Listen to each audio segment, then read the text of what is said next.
अगर स्टोरी पसंद आ रही है तो हिंदी स्टोरी चैनल को सब्सक्राइब करें और वीडियो को लाइक करें। एपिसोड 187 व्हाइट पाउडर के पैकेट्स। लैला लंच के बाद अपने कमरे में आराम करने चली आई थी। उसे मुमताज के यहाँ जाने के नाम से कुछ उलझन सी हो रही थी। एक पल को दिल में ये भी ख्याल आया कि वो सहगल को अभी भी वहाँ जाने से मना कर दे, लेकिन फिर उसे लगा कि अब जब सहगल साहब को हाँ कर ही चुकी है तो उसे मुमताज से मिल ही लेना चाहिए। बस यही सब सोचते हुए उसकी आंख लग गई। जब उसकी आंखें खुली तब कोई लगातार दरवाजा नॉक किए जा रहा था।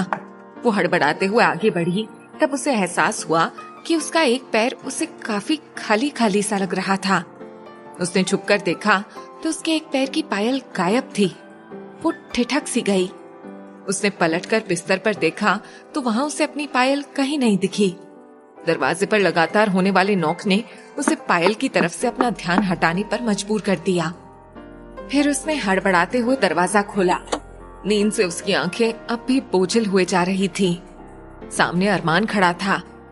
उसने लैला की आंखों में नींद की खुमारी देखी तो कुछ शर्मिंदा होता हुआ बोला, मुझे लगा कि कहीं आपकी आंख न खुले, इसीलिए जगाने आया था। तो लैला ने उन्नींदे लहजे में कहा, नहीं, वो मैं 1 घंटे के बाद का अलार्म लगाकर ही सोई थी। अरमान ने एक बार फिर दरवाजे के अंदर की तरफ झांकने की कोशिश करते हुए कहा, ठीक है, फिर आप तैयार होकर नीचे आ जाइए, ड्राइवर आपको वहां पहुंचा देगा। इतना कहकर वो वहां से चला गया, जबकि उसके जाते ही लैला सोच में पड़ गई कि कहीं ये फिर चेत होकर उसके साथ मुमताज के यहाँ भी ना चला जाए। अब तो जो होना है देख लिया जाएगा लैला, अब इतना सोचकर क्या ही फायदा। दरवाजा बंद करते हुए उसकी नजर 2 रूम छोड़कर कबीर के कमरे पर जा टिकी। मुझे कबीर सर को इन्फॉर्म करके ही जाना चाहिए। ये सोचते हुए उसने कबीर के कमरे की तरफ कदम बढ़ा दिए और फिर उसके दरवाजे पर लगी डोरबेल बजाने के लिए अपना हाथ उठाया। तभी गैलरी की मोड़ से जाता हुआ अरमान वापस उसकी तरफ पलटते हुए बोला, लैला मैम। ये सब कुछ इस तरह हुआ कि अपनी ही धुन में कबीर की डोरबेल बजाती लैला एकदम से डर के चौंक सी गई। उसने एक हल्की सी सांस लेकर कहा, हाँ। अरमान ने वहीं खड़े खड़े जवाब दिया, वो मैं कह रहा था कि थोड़ा जल्दी कर लेंगी तो बेहतर होगा। मुमताज दी का घर यहाँ से कुछ ही दूर पड़ता है, लौटते में फिर देरी हो सकती है कहीं। अरमान की बात सुनकर डोरबेल बजाने को उठा लैला का हाथ खुद ब खुद पीछे हट गया। उसने धीरे से ओके कहा और वहां से वापस अपने कमरे की तरफ मुड़ गई। अभी तैयार होकर जल्दी जल्दी निकलती हूँ, कबीर सर को सारी बातें लौटकर बता दूंगी। ये सब सोचते हुए लैला चेंज करने के लिए वॉशरूम में चली गई। कुछ ही देर में जब वो तैयार होकर बाहर आई तो शाम होने को थी। सीढ़ियों से उतरते हुए उसकी नजर एक बार फिर कबीर के दरवाजे पर उठी और वो एक बार फिर से कबीर का ख्याल अपने मन से निकालकर सीढ़ियां उतरती चली गई। नीचे पार्किंग में आकर उसने देखा कि एक बड़ी सी गाड़ी के पास अरमान टेक लगाए खड़ा है। उसे देखते ही अरमान के चेहरे पर एक अजीब सी स्माइल बिखर गई। उसने एकदम से एक्टिव होते हुए कहा, आइए लैला मैम। कहते हुए उसने पिछली सीट का दरवाजा खोला। लैला का मन अब भी इसी सवाल में उलझा था कि अरमान भी साथ जा रहा है या नहीं, लेकिन तभी अरमान ने ड्राइवर की तरफ देखते हुए कहा, मैम को सेफली ले जाना, और हाँ, जितना जल्दी हो सके वापसी भी जल्दी हो जानी चाहिए। लैला ने ये सुनते ही कुछ चैन की सांस ली, लेकिन जैसे ही उसकी नजर बैकव्यू मिरर से झांकती ड्राइवर की आंखों में पड़ी, उसे एक अजीब से खौफ ने आ घेरा। उसने घबराकर अरमान की तरफ देखा। अब उसे लगने लगा था कि इस ड्राइवर से तो बेहतर था कि वो अरमान के साथ ही चली जाती। कम से कम अरमान उस ड्राइवर के मुकाबले कुछ तो जाना पहचाना था। लेकिन अब अरमान को इतना कुछ कहने के बाद उसे कहीं से भी ठीक नहीं लगा कि अरमान को भी साथ चलने को कहे। लेकिन उसके कुछ सोचने समझने या कहने से पहले ही ड्राइवर ने गाड़ी आगे बढ़ा दी। उधर अपने रूम की बालकनी से नीचे पार्किंग में झांकते हुए कबीर ने लैला को अकेले जब ऐसे जाते हुए देखा तो उसे अजीब सा महसूस हुआ। ये लड़की संजान से शहर में ऐसे अकेले कहाँ जा रही है? सोचते हुए जब उसकी नजर अरमान पर पड़ी तब वो कुछ और ज्यादा हैरत में पड़ गया। अचानक से उसके मन में एक ख्याल आया और वो तेजी से फोन की तरफ बढ़ गया। सुहाना अभी अभी सुलोचना जी को मेडिसिन देकर माया से मीटिंग के लिए जाने को तैयार हो रही थी कि तभी फोन की घंटी बज उठी। उसने फोन उठाया तो दूसरी तरफ से पाहूजा साहब की दबी दबी सी आवाज उभरी। हेलो सुहाना बेटा, कैसी हो?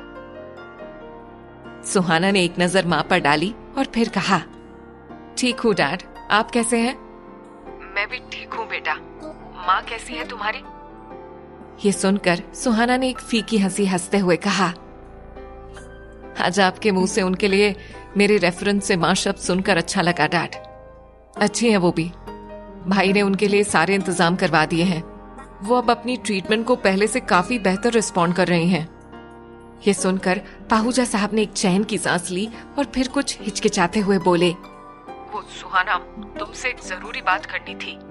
जी डैड, बोलिए ना प्लीज। सुहाना ने बेचैनी से पूछा। तब उन्होंने आगे कहा, शायद जल्दी ये खबर मीडिया में फैल जाए कि तुमने सुलोचना को अपने साथ रखा हुआ है। ऐसे में अगर ये बात बाहर चली गई कि सुलोचना तुमसे किस तरह कनेक्टेड है तो शायद फालतू की गॉसिपिंग और कंट्रोवर्सी के अलावा और कुछ नहीं होगा। इसीलिए तुम्हें देख लेना कि इसे हैंडल कैसे करना है। सुजॉय मोशंस को हमने किस तरह बैंकरप्ट होने से बचाया है, ये तुम्हें तो समझाने की जरूरत ही नहीं है ना बेटा। बस अब अगर इस स्टेज पर ऐसी कोई खबर फैलती है तो हमें फिर से नुकसान का सामना करना पड़ सकता है। कहकर पाहूजा साहब ने सुहाना का रिएक्शन जानना चाहा। सुहाना ने खामोशी से उनकी बातें सुनी और फिर कहा, डैड, 19 साल, पूरे 19 साल आपने मुझे मेरी माँ से दूर रखा। मुझे ये बात समझने के लिए एक रीजन तक नहीं दिया कि वो औरत जिसे मैं बचपन में अपनी माँ कहती आई थी, वो मुझसे इतनी नफरत क्यों करती थी। मुझे इतने सालों में बताना तो दूर कि वो औरत मेरी माँ नहीं है, आपने मुझे ये तक नहीं बताया कि मेरी असली माँ का नाम क्या है। और आज जब मैं इतने सालों बाद अपनी असली माँ से मिली हूँ तो आप मुझ पर एक बार फिर से रिस्ट्रिक्शंस लगा रहे हैं। सुहाना की बातें सुनकर पाहूजा साहब काफी शर्मिंदगी सी महसूस कर रहे थे। उन्होंने धीरे से अपनी सफाई में कुछ कहना चाहा। सुहाना, मेरी बात सुनो बेटा। नहीं डैड, अब और कुछ सुनने का दिल नहीं है मेरा। मेरे लिए अभी एक ही चीज सबसे ज्यादा जरूरी है और वो है किसी भी तरह माँ का जल्दी से जल्दी रिकवर करना। उसके अलावा मैं अभी और किसी भी बात के बारे में सोचना तक नहीं चाहती डैड। सुहाना की इस बात के बाद अब पाहूजा साहब के पास बोलने के लिए कुछ भी नहीं था, इसलिए उन्होंने धीरे से कहा, ठीक है बेटा, जैसा तुम्हें बेहतर लगे, रखता हूँ। कहकर वो फोन रखने ही वाले थे कि तभी सुहाना ने कहा, माँ से बात नहीं करेंगे? पाहूजा साहब ये सुनकर एकदम से चुप हो गए। फिर उसी तरह धीमे लहजे में कहा, मैं बाद में बात करता हूँ। कहकर उन्होंने फौरन कॉल कट कर दी। सुहाना देर तक हाथ में रिसीवर पकड़े शून्य में निहारती रही। तब उसकी नजर सुलोचना जी पर जा टिकी। न जाने सालों से इस कमजोर औरत पर हो रहे खामोश जुल्मों का असली मुजरिम कौन है। उसने मन ही मन सोचा और फिर रिसीवर रखकर सेट पर जाने के लिए तैयार होने लगी। लॉन्ड्री के लिए कपड़े निकालते हुए सुजॉय अपने कपड़ों के पॉकेट्स चेक कर रहा था। तभी उसका हाथ पॉकेट में रखे किसी हार्ड चीज से जा टकराया। उसने जब हाथ बाहर निकाला तो उसमें से लैला की पायल भी साथ में आ निकली। पायल पर नजर पड़ते ही सुजॉय के होठों पर लैला को याद करके एक मुस्कुराहट सी बिखर गई। उसने अनचाहे ही उस पायल को अपने होठों के करीब लाकर हल्के से छू लिया और फिर आईने में खुद को उस पायल के साथ देखते हुए बोला, 1 महीना, पूरा 1 महीना, नहीं मालूम तुम्हें देखे बिना, तुमसे बात किए बिना कैसे गुजारूंगा। लेकिन पता है लैला, तुम्हारे लौटकर वापस आने के बाद तुम्हारे हाँ सुनने का जो इंतजार है ना, वो बहुत खूबसूरत एहसास देता है मुझे। ओ लैला, मैं वापस तुम्हें अपनी नजरों के सामने कब देखूंगा। कहकर सुजॉय ने लैला को सोचते हुए अपनी आंखें बंद कर ली। लैला की कार वहां से निकलने के कुछ देर बाद ही अरमान के पास सहगल का फोन आया। उसने जल्दी से बताया, हाँ सर, अभी कुछ देर पहले ही निकल गई है मैम।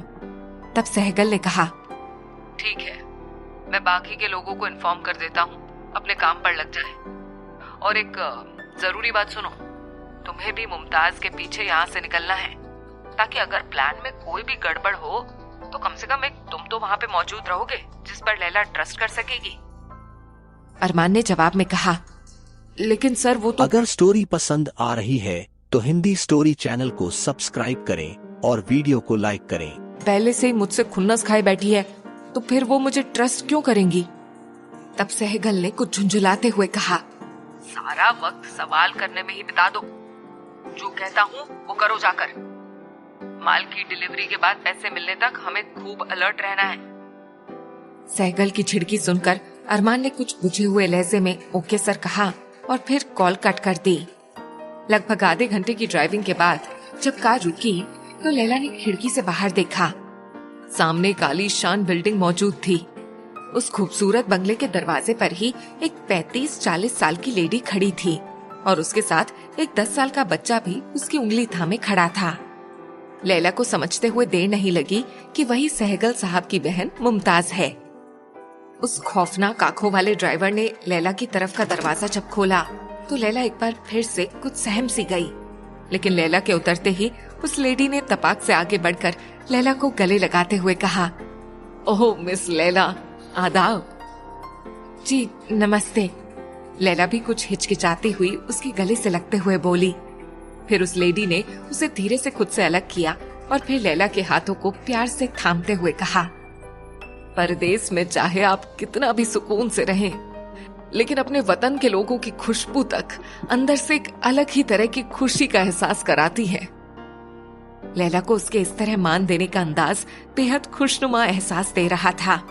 तभी उसके साथ खड़े बच्चे ने आगे आते हुए कहा, मम्मा सिर्फ आप ही कैसे मिले जा रही हो? आपने मेरा तो इंट्रोडक्शन तक नहीं करवाया। तब उस लेडी ने मुस्कुराते हुए कहा, ये हमारे बेटे रॉकी। रॉकी ने अपना नाम सुनकर लैला के सामने अपना हाथ बढ़ाते हुए कहा, अब लाइए वो मिठाई का बॉक्स जो मामू ने हमारे लिए भेजा है। उसके इस अचानक से पूछने पर लैला पहले चौंक सी गई, फिर उसकी मासूमियत पर मुमताज के साथ साथ उसे भी हंसी आ गई।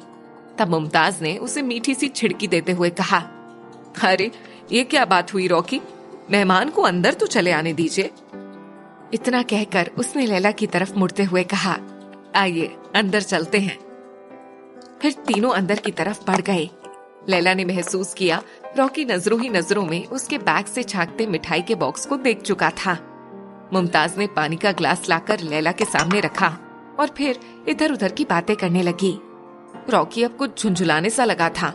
लैला उसकी परेशानी समझकर अपने बैग से वो मिठाई का बॉक्स निकालकर उसकी तरफ बढ़ाते हुए बोली, ये लीजिए आपके लिए आपके मामा का तोहफा। इतना सुनना था कि रॉकी ने झपटते हुए वो बॉक्स लैला के हाथों से ले लिया।